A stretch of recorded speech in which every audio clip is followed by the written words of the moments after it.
जी बहुत शुक्रिया, अस्सलाम वालेकुम, गुड मॉर्निंग।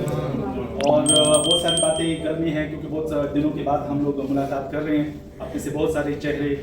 काफ़ी दिनों के बाद मुझे नज़र आ रहे हैं और खुशी इस बात की है कि अल्हम्दुलिल्लाह चाहे हम जितने भी दूर दूर हों, पता नहीं क्या मुसीबत आ जाए, क्या प्रॉब्लम आ जाए, लेकिन DXN की वजह से अल्हम्दुलिल्लाह हम सब एक हैं और हमें जब भी मौका मिलता है अल्हम्दुलिल्लाह हम सब बहन भाई इकट्ठे हो जाते हैं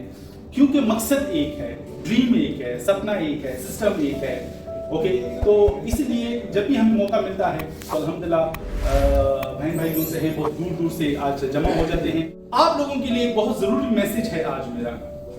एक लम्हे के लिए सोचें कि आप बस में बैठे हैं, 15 मिनट गुजर गए, 20 मिनट गुजर गए, 25 मिनट गुजर गए, फिर आप जाके ड्राइवर को बोलते हैं कि भाई ये बस किधर जा रहा है। अब ड्राइवर नहीं, पूरा बस आपकी तरफ देखेगा, बोलेगा भाई हेलो किधर, 25 मिनट हो गए बस को चले हुए, तुम्हें उठ के अभी पता चलता जा रहा है कि ये बस किस तरफ जा रही है। क्या तुम्हें चढ़ने से पहले, सफर शुरू करने से पहले, क्या तुम्हें एहसास नहीं था कि तुम्हें किधर जाना है, तुम्हारा टारगेट क्या है, कौन सी सिटी है, क्या तुम्हें हासिल करना है। दोस्तों कहीं ऐसा तो नहीं कि यूएई में आकर किसी को 1 साल, किसी को 3 साल, किसी को 5 साल, मैं अक्सर लोगों से पूछता हूं भाई क्यों आए हो यूएई में। आप यकीन करें उनकी हालत ऐसी ही होती है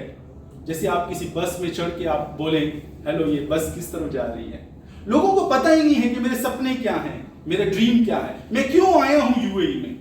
मुझे कब वापस जाना है, मुझे कितने पैसे कमाने हैं, मेरा सपना क्या है, मेरी एजुकेशन क्या है यहाँ पे। तो लोग भूल गए हैं, लोग जानते नहीं हैं, लोग समझते नहीं। बड़ी जरूरी बात यह है कि सैफ भाई जब बात कर रहे थे मैं इनको मैंने इसलिए खड़ा किया हुआ है, मैंने इनको बोला था कि तुम इंटरनेशनल लीडर हो, मुझे इसके अंदर नजर आ रहा था। आज अल्हम्दुलिल्लाह ये अपनी जबान से बोलता है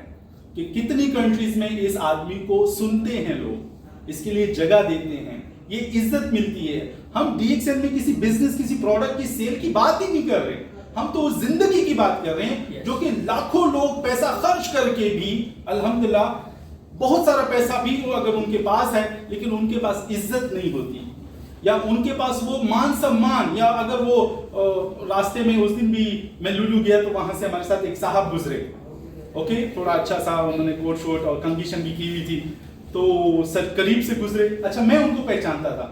वो यूसुफ अली साहब थे, लेकिन मेरी वाइफ और वहां पे कितने कस्टमर थे वो नहीं जानते थे कि हमारे दरमियान में ऑनर कौन